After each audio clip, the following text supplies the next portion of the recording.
Welcome to WPVM's District 40 Candidate Forum for Seats 6 and 7 in Buncombe County. This forum is a public service of WPVM. Retired Justice Robert Orr is our moderator. Emily Dezio, Meredith Stone, and Todd Lentz are the candidates. Welcome, candidates, to WPVM. WPVM is honored to be able to present these programs to the community. And if you would like to see more of our political programming, go to our website, WPVMFM.org, and click on the politics option at the top of the page. Judge Orr, I'll turn the programming over to you, and you will have a fun and informative forum. I'd like to welcome everyone. I'm Bob Orr, and today we're going to be talking with three candidates for two seats on the district court bench in Buncombe County, the 40th Judicial District. And I would like to remind folks to begin with, there are two specific seats that will be on the ballot. This is in the Democratic primary. For seat 7, we have Meredith Stone and Todd Lentz. And for seat 6, we have with us Emily Dezio, and the other candidate for seat 6 declined the interview, Robin Merrell. So we'll only be talking with Emily in the context of that race. But it's important for voters to understand when they see their ballot, there will be two separate seats in the Democratic primary. And of course, anyone registered with the Democratic Party can vote, as can any unaffiliated candidate who chooses to vote in the Democratic primary. There is no opposition for these candidates in the general election, so the winners of the primaries will be your new district court judges for a 4-year term. So with that, let me start with Meredith Stone, who is a candidate in the race for seat 7. Welcome, Meredith. And I'd like to ask you to tell folks a little bit about yourself. Good afternoon, Judge Orr. Thank you so much for having me. My name is Meredith Presley Stone. I'm a Buncombe County native. I've dedicated my career to public service as a prosecutor at the courthouse for over 16 years. I grew up in the Bent Creek area. I went to Inca High School. I went to Carolina undergrad and then NC Central Law School before coming home. I live in Black Mountain with my husband, Ryan, and our two daughters, Olivia and Riley, who are 6 and 4. Thanks. Next, let me ask Todd Lentz, who is also a candidate for seat 7, tell us about himself. Todd? Thank you, Your Honor, and thank you, Ms. Dial and WPVM for hosting this. My name is Todd Lentz, and I'm seeking seat 7 in the district court race in Buncombe County. I'm a proud husband. I'm a father of 3, all in the 7th grade. I'm a veteran of the United States Navy. I am also a former Buncombe County probation and parole officer. I was born here in Asheville and am a native. I went to Mars Hill College, went into the Navy for a while, and then went to law school at Florida Coastal down in Jacksonville, Florida. All right. Thank you, Todd. And now one of the candidates for seat 6, Emily Dezio. And I would note that when Emily graduated from law school, she clerked for me at the North Carolina Supreme Court. So we have been friends for a long time. So Emily, tell the folks about yourself. Thank you, Justice Orr, for having us. I am a trial lawyer. I own my own business. I'm a mom and I'm a wife. My husband teaches at Inca High School. My daughter goes to Nesbitt Discovery Academy here in Buncombe County. We live on the old family farm near Inca High School. I grew up here. I have a family that's been involved in legal and political action for my entire life. And my mother is a school teacher at Asheville High, retiring in 2008. And I'm just excited to have an opportunity to talk to you folks. Great. Thanks. Well, I'm going to keep the conversation going with you, Emily. Would you tell folks a little bit about your legal background and your experience and why in particular you think that qualifies you to be a district court judge here? Okay. I'm a trial lawyer. I've had 20 years of experience with a specific focus in family law. What that means is, and we're losing a family law judge in Unified Family Court. Judge Dre is retiring from her seat. Recently, I sat down and looked at my numbers to prepare for this race. In the span of my career, I've appeared in front of over 60 judges, different in 20 different counties, and a statewide, I've represented over 1,000 people. I think that being a trial lawyer is best suited for the high volume work of a district court judge, in that legal competence is necessary to maintain court function and decorum. That all of the candidates are running in, even though they're for separate seats, represents all of Buncombe County. So all voters in Buncombe County would be eligible if they're eligible to vote in the primary. Is that correct? Correct. Yeah, it's all in Buncombe County. Todd, tell us about your legal experience and why you in particular think you're best qualified for the judgeship. I as well am a trial lawyer. I have been licensed for 23 years. My lineage, my family goes back. My grandfather was sworn in 1923, my father in 1954. So I was born in the courthouse, was there quite often as a child. District court judges do criminal law, they do family law, they do juvenile, they do restraining orders, they do DSS court. They do a lot of different things. I have been fortunate enough through my practice to appear in all of those courts here in Buncombe County and a number of other courts in Western North Carolina. I also regularly appear in Superior Court and in federal court. And I believe with me practicing in all of those different courts over the entirety of my career, that would give me a perspective that would allow me to best serve the people of Buncombe County. All right. Thanks, Todd. And Meredith, tell us about your legal experience. Thank you. So I started in the DA's office back in 2007. I've dedicated my career to public service as an assistant district attorney. I've handled thousands of felony and misdemeanor cases, everything from stop signs and speeding tickets up to first-degree murder and everything in between. I've been the district court supervisor for the DA's office for over 5 years, so managing those district court criminal courtrooms. I've also practiced in juvenile court. So I believe those experiences will provide great experience for the bench. As a prosecutor, we have a special ethical rule to be a minister of justice, which means to do the right thing and seek justice, not just a conviction in every case.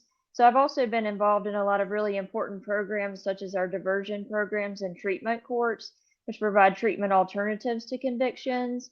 I've also worked on expunction clinics, asking the court to strike eligible convictions for folks convicted of crimes at 16 or 17. That was a project with Pisgah Legal Services and Campbell and Duke law students. And I've also worked on a driver's license restoration project where I asked the court to strike over 800 outstanding fines and court costs in Buncombe County. So I believe all of those experiences will make me an asset to our district court bench. Let me ask Todd, tell us and tell the listeners about the district court. What, it's part of the uniform court system in the state, but it's kind of the workhorse of the system from a volume standpoint. So how about explaining, and I'll ask both Emily and Meredith to also add their perspectives to it. Almost everything in the courthouse originates or goes through the district court at some time. District court handles the misdemeanor criminal offenses, also lower level felonies, but all of the felonies go through district court at some point. It also handles, if you're getting a divorce, you file it in district court and you go through the system of the divorce, the custody, the child support, the division of the marital property, and you go through all of that in front of a district court judge. As the other candidates have stated, there's also juvenile, where the court will concentrate on young people that have been involved with the law and try to put them at a better spot than where they were when they came into the system. The district court, as you said, Your Honor, is the workhorse of our entire system. Just everything starts there. A lot of things finish there, but everything goes through our district court system. Emily, any additional perspectives on the district court? Well, maybe just an explanation on how we do things in Buncombe County specifically. We basically, our family law, Unified Family Court, deals with your property distribution, child custody, child support, divorce issues, all your juvenile matters when the state is taking a child from a parent due to abuse, neglect, or dependency. If you've got a wayward juvenile that has been criminally charged, your family court judges are going to handle that. And then the other matters, the criminal matters that Todd explained, in addition to child support enforcement court and domestic violence protective orders, that's going to be on the other side of the courthouse. And if you've ever been in Buncombe County or been there recently, we have the old section of the building and the new section. So we talk about the two sides in that frame. Yeah. For those of us who practiced in Buncombe County in the old days, there was only one courthouse, right. the old section. Meredith, in addition to adding your perspective on the role of the district court, I would also like you to address the fact that, as I understand it, these two seats will be specifically assigned to one particular aspect, either the criminal court or the family court. In the old days, the judges all rotated. Now there's a degree of specialization. So give us your perspectives on the court generally, and then tell us about those two particular areas and which you'd prefer, maybe. So right now, there are 4 of the judges who are in criminal court, and then 3 of the judges are in family court. But as Todd and Emily mentioned, that is up to the chief district court judge, and we don't know who that will be after Judge Hill retires. And I'm running for Judge Hill's seat, but I wouldn't be the chief district court judge if elected.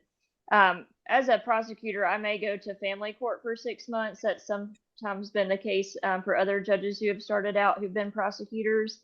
If I do get assigned to family court, I'm welcome to take, I'm excited to take on that challenge. I've already been observing family court. As I said, I have prosecuted in juvenile court, so I'm familiar with that process. So the criminal district court judges, they handle all the, as Todd said, all the felonies and misdemeanors start out in district court. You'll have bench trials for the misdemeanors.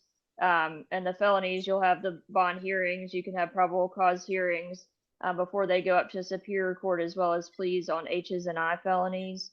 You would see the domestic violence protective orders, as well as civil district court cases. So I'm ready and willing to serve wherever I'm assigned, even though my background is primarily in criminal law as a prosecutor. Right. Todd, tell us which of the two, if given a choice, and I understand the chief district judge will make that decision. Do you have any preferences? Any? I can't say that I have a preference. I'll go wherever I'm assigned. I have been concentrating more in my recent career in the criminal courtroom system. And I think I would be most comfortable at that point with assignment of the criminal side. Emily, how about you? I've spent my career in family law, and I think that's where my skill set would serve the citizens of Buncombe County. I think I could go on either side like Todd, because I have managed to maintain a small criminal practice throughout my career. What's the scope of family court? What are all the different issues that a judge would have to deal with? Well, when a marriage has fallen apart and people separate, there are 5 causes of action that come to life. The first most important is probably, and most near and dear to people's hearts, are their child custody matters. And Buncombe County Family Courts are really good at creating a quick access to courts, to have a temporary hearing, to get a sharing arrangement flowing between kids. The second cause of action would be child support. Again, we can do temporary hearings to get that issue flowing. The third one is the division of property, and that can be, everything from retirements, land, down to the extension cords. I mean, it's what people want to make of it. You've got spousal support claims, which are kind of two different causes of action. Post-separation support is supposed to be early support or temporary support, and then permanent support would be alimony. That's one section of family court. And then they also serve all of the juvenile matters kind of are encompassed in family court. So when, like I said earlier, when the state takes children or intervenes in a family's life to protect children from abuse, neglect, or dependency, if you've got a wayward juvenile, and our family courts also handle the incompetency proceedings. So when someone is in need of urgent protection for a family member, they can start in district court, family court. Right. Meredith, let me come back to you and let me again remind the listeners, because it is important to understand there are 2 seats on the ballot in the Democratic primary. Meredith Stone is running for seat 7. Todd Lentz is running for seat 7. Emily Dezio is running for seat 6. And Robin Merrell, who's not with us today on this program, is also running in seat 6. So just to keep things clear in the minds of listeners who may be listening on the radio versus watching this. But so, Meredith, what do you think in the context of a campaign? Voters have to make a decision. What are the strengths and assets that you think are most important for voters to know about you? Thank you, Bob. The most important things that I believe voters should know is that I believe in fairness and equity for anyone who would come before me in Buncombe County District Court. I would give everyone a fair opportunity, whether they have an attorney or not, to be heard and have their day in court. I would listen to the competent evidence, apply that to the law, and make a ruling in the case. My experience as a prosecutor, and already having that special ethical rule as a minister of justice, I think is very important. That I've already been weighing those considerations, and I think the voters should know that. All right, thanks. Todd, same question for you. What do the voters need to know from your perspective about your candidacy?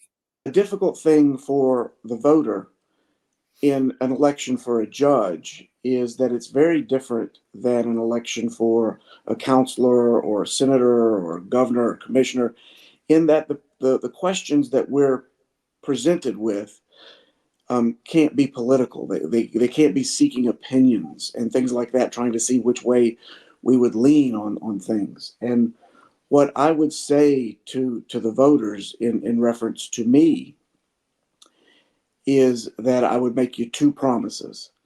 And the first is that I would decide all cases fairly and impartially.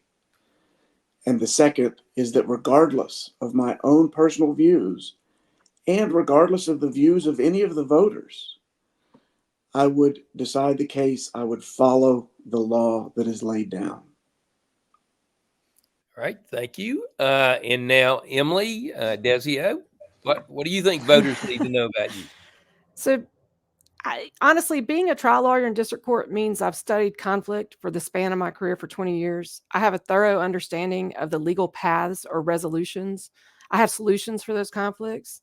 And that's what you want in a judge. I mean, I talk about this experience a lot because I've appeared in front of well-intended attorneys who were either appointed or elected to the district court bench in other counties without any prior courtroom experience. And the results have been really devastating for my clients, because people in district court really don't have the 2 years for the cases to get fixed at the Court of Appeals. If I could give you one reason for why I'm running, it's that our clients deserve someone who's been there before. All right, great, thank you. So you are in a political campaign, which is one of the challenges, I think, as Todd alluded to, about running for judge. And let me start with Todd. Tell us about your experience in running a political campaign. How has it impacted your perspective of how we select and retain judges? And have you had any fun at all?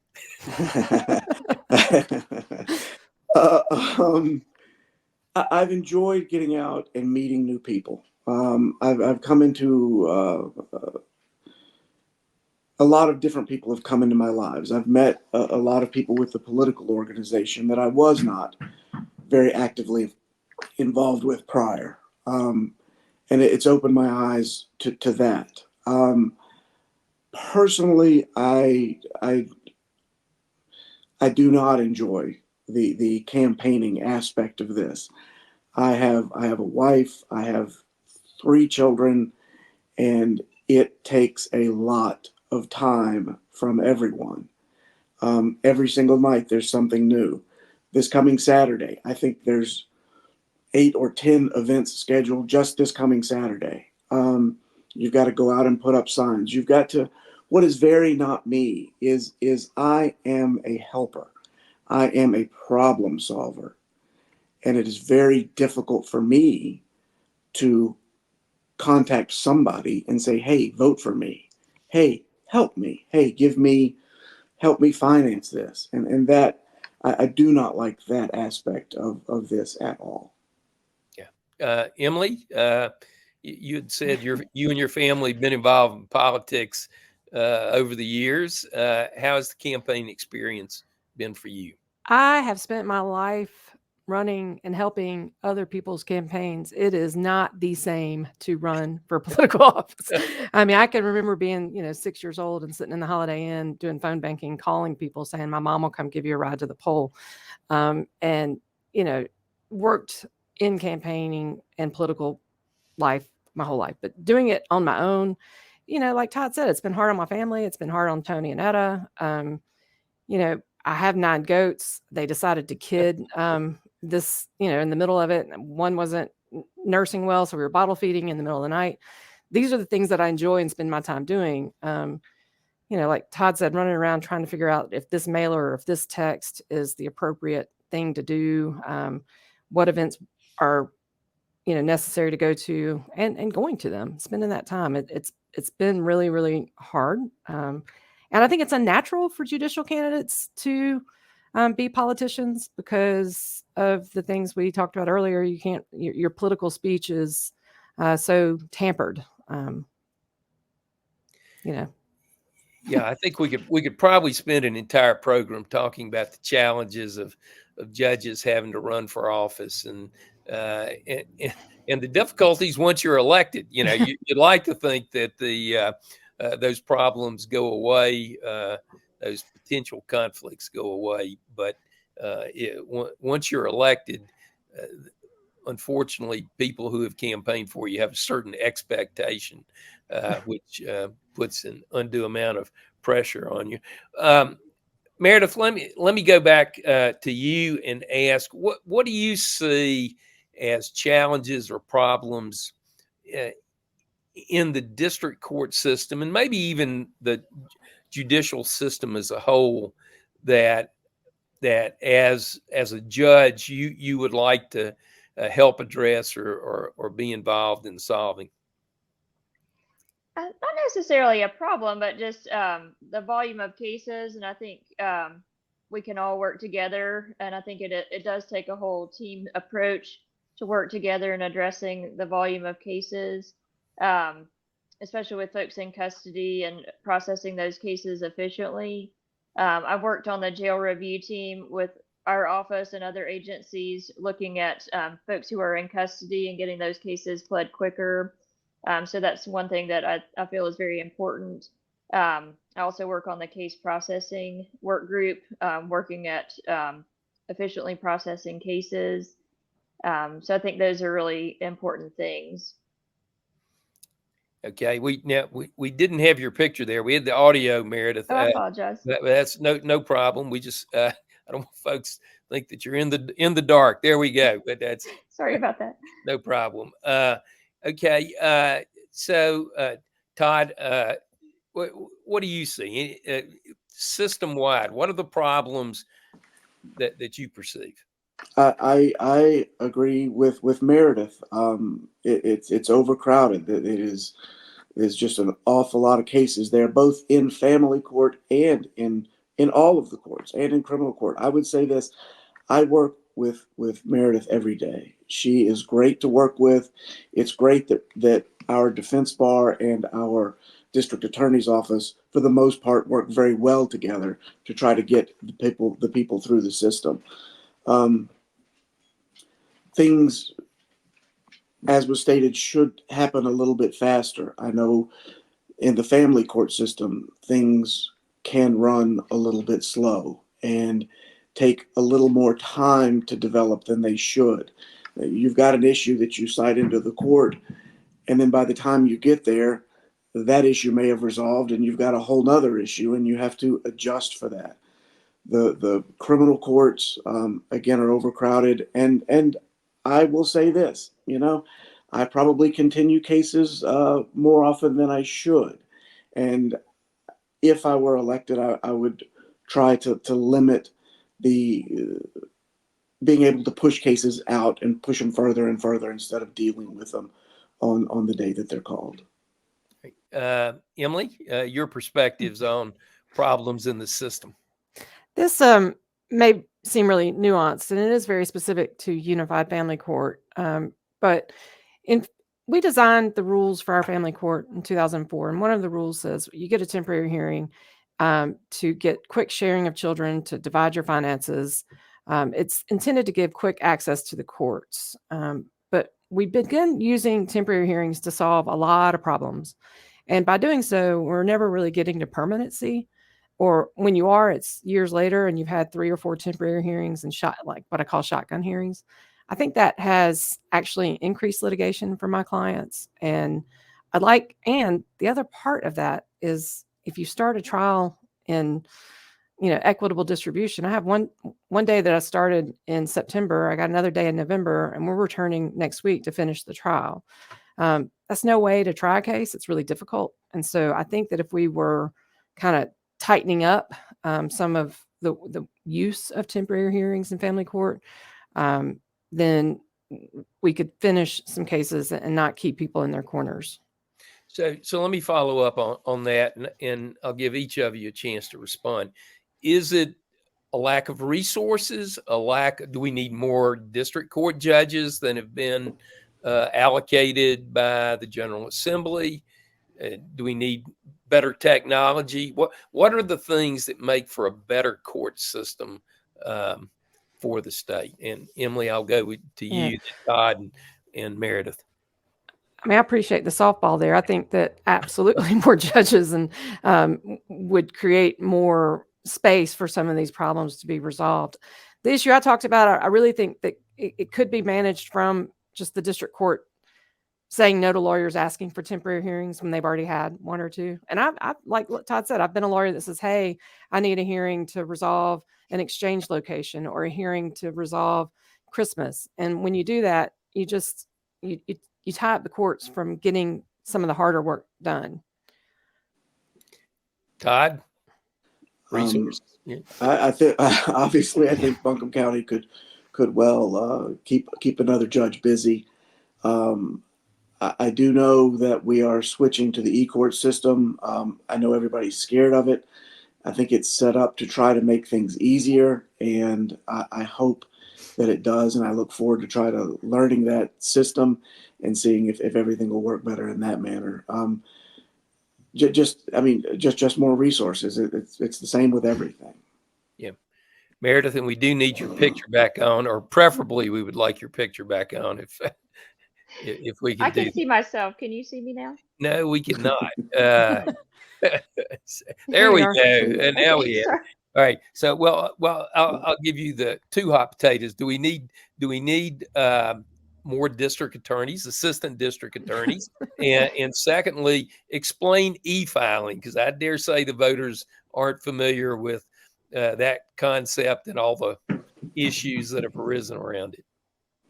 Yeah, so I agree that we need, more resources across the board. We have enough work for another judge. We just did a time study for the DA's office across the state, and I believe they say that Buncombe County needs 4 more assistant DAs. So with that, we would need more courtrooms and court clerks and personnel across the board to be able to run another courtroom. So I did just go down to Mecklenburg County last week with our elected DA, Todd Williams, and another one of our assistant DAs to see the e-courts in process. I have been running our DA's office electronic portal, so I check that box where attorneys can submit continuance requests and reduction requests, and individuals can upload documents such as insurance letters. So I've already been doing those electronic processes, and I'm ready and willing to be a leader in the transition to e-courts. We were able to watch traffic court, where the assistant DAs would call the individuals up to the table, talk to them about their reduction, and they would input what reduction that they were giving that individual into the computer system as a task. And then they would send that task to the clerk's office to be able to change that in the system for the individual to be able to pay. And then those folks who needed to go in to be advised would go before the magistrate to be advised about their criminal charge, get their attorney, or sign a waiver if they wanted to represent themselves, and then get their court date. So I'm ready and willing to be a leader in that transition. Yeah, but it hasn't been quite as smooth as I think the administrative office of the courts would like, for sure. And I would note, I'll put a plug in for the judicial system generally. I think the state budget for the entire judicial system, which encompasses 100 counties and everything from the DA's offices to the courts to clerks, is less than 5% of the state budget, and the technology is not exactly 21st century at this point in time. So a huge responsibility for those in the court system, but also in great need of additional support. And I'll just throw this out. Does Buncombe County provide resources other than the courthouse? I mean, are there any resources? What type of resources? Well, to the operation of the your courts there, and so there are grants for additional assistant DAs and things like that, and legal assistants and public defenders. Okay. Yeah. So I'm going to ask you 2 more questions. One, I'd like each of you tell the voters about any particular professional activity outside of just practicing law or being an assistant district attorney that you do that you it's really been meaningful to you, or that you have felt very strongly about. And Emily, I'll start with you. Okay. I have been serving with the Buncombe County Pro Bono Committee since 2019. And really, when I learned to start documenting my pro bono service, then it was, I was clearly giving my time. I began being inducted into the Pro Bono Honor Society, which essentially means 50 hours a year I'm donating legal services. And that's just been, giving back to my community has been something I was raised to do. I'm very proud of that. As far as being a community advocate, I care very deeply about my little town of Candler. I have advocated for greenways, ball fields, infrastructure, crosswalks. I've brought in different players and stakeholders to get those things done.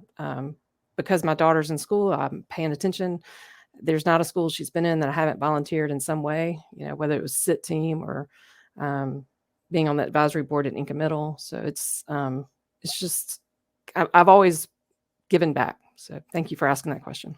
Sure. All right, Todd, tell us what you're particularly involved or interested in. Well, I will say that I work, and that's what I like to do. The majority of my time is taken with the office, or with going to see somebody in jail, or speaking with people on the weekends, and then with my family, trying to see my children and my wife. I was previously on the board of advisors at Mars Hill College, and tried to help them with issues that they were having at that time. I was also on the board of advisors for a local halfway house, a rehab type of house, to try to help the individuals that have got issues with controlled substances. So those are the areas that I would be most concerned about. Right. And one question, and this is I'm throwing you a softball. What'd you do in the Navy? I just have to ask you what you do in the Navy. So I went into the Navy, enlisted. I was going into training into EOD, which was explosive ordnance disposal. I had gone through boot camp in Orlando, Florida, in the middle of the summer. It was hot. It was really hot. And I went to my first school there, my A school, and then went to my EOD school after that. When I was at my EOD school, I was involved with an accident, and um, because of the injuries I sustained, I was in for 2 years, but because of the injuries I sustained, they medicaled me out, and so I am a partially disabled veteran, and can't give enough praise to our local VA hospital. It is tremendous, and that is where I go for all of my treatment. All right. Thank you for your service. Meredith, I'm going to ask what your special activities are. And I do have to ask you, I saw on your website that your grandfather is 99 and a World War II veteran. He was, sadly, he passed away during the campaign. I'm He sorry. passed away on December 29th, 2023, but he was a World War II Purple Heart veteran, and we miss him a lot. But he had a wonderful, long life. Thank you for asking about him. So in the DA's office, I've had a lot of opportunities to work on different boards and committees to help work on efficiencies in the courthouse. Most recently, I've worked on the Safety and Justice Challenges Community Engagement Work Group. We've held listening sessions to get feedback from the community about their concerns. We worked on a Criminal Justice 101 video, and then we presented that to a community and got feedback to give the public information about the court system. I've also worked on the Juvenile Crime Prevention Council 2 terms. I worked on the Allocations Committee, which allocates funds that are given from the state to different organizations that are serving our youth in the community. As I said, I've been the DA's office district court supervisor, and I'm committed to serving our community. Like I said, I'm from Buncombe County. I volunteer at our church, Mountain View Church in Black Mountain, and the church nursery, as well as with Vacation Bible School. And I just want to give back to Buncombe County. Right. Well, I'm going to ask each of you to give us a little 1-minute final pitch to the voters listening here. And, let me say, while you're sort of pondering that 1 minute's worth, that I thank each of you for being willing to run. It's a challenge. It's a big responsibility, both as a candidate and then the winners in the November election, and in this case, the primary in March. Will have a big responsibility as district court judges. And I appreciate, as well as I'm sure the public appreciates, having well-qualified people willing to step up and undertake this challenge. So let's see. Emily, 1 minute closing argument for seat number 6 for district court. All right. Thank you, Judge. My name is Emily Dezio. I'm running for district court seat number 6, a seat currently held by Judge Andrea Dre. She is retiring at the end of her term. I'm a trial lawyer. I've had 20 years of experience with a specific focus in district court work. I do believe a trial lawyer is best suited for the high volume work of a district court judge because legal competence is necessary to to maintain that courtroom function. I'm asking for your vote today, and I appreciate the opportunity to be here. Thank you to Ms. Dial and to the radio station 103.7. All right. And now for the two candidates in the Democratic primary for seat number 7, we'll start with Todd Lentz. Thank you, Your Honor. And you make it difficult to make a speech. It kind of covered everything in your questions. They were so thorough, so I don't have anything left open. But as I had stated, I have practiced for 23 years. I'm a Buncombe County native, have 3 children. I enjoy what I do. I enjoy practicing law. I enjoy solving problems. And I think that would be one of the main jobs of a district court judge, would be to try to fashion and help resolve issues between the state and a party or between mutual parties. And I think that is my strong suit. I think that's one of the reasons I am here. And I hope the listeners will support me. And I thank you, Your Honor. Ms. Dial, I thank you. And I thank WPVM for this opportunity. Thank you. Well, as I recall, the prosecutors always got the last argument, Meredith. So we'll turn to you. Thank you, Judge Orr. Again, I'm Meredith Presley Stone. I'm running for District Court Judge Seat 7. I've dedicated my career to public service as a prosecutor in Buncombe County for over 16 years, and I'm committed to continuing to serve our community. I'm dedicated to ensuring fairness and equity in our courts and community. I hope you'll visit my website, Meredith. We lost Meredith at the Yeah. last second. Yeah. Yeah, we lost her. She was on her phone. So I know. maybe she'll be back. If she comes back, we'll let her back in. At least each of the 3 candidates have a website. So Yes. we would encourage folks to go to those. Primary voting starts tomorrow and ends on March 5th. And thank you, Meredith, Emily, and Todd for coming on. Here she is. Meredith's Sorry, back. I'm not sure what happened. It kicked me off. All right. Well, okay. let's give each of them a chance to say what their website is. That's the least we can do. Yes. Meredith, what's the website? It's meredithforjudge.com. Okay. Todd? LentzforJudge.com. Emily? EmilySuttonDezio.com. All right, All right. great. Yeah. And bring your photo ID when you come to vote. That's right. Yes. Thank Love it you or all like it. very much. Thank Thank you. Thank you so much for the All opportunity. right. Good luck to all of you. Thank you, Your Honor. All right. Thank Bye. you. Take care.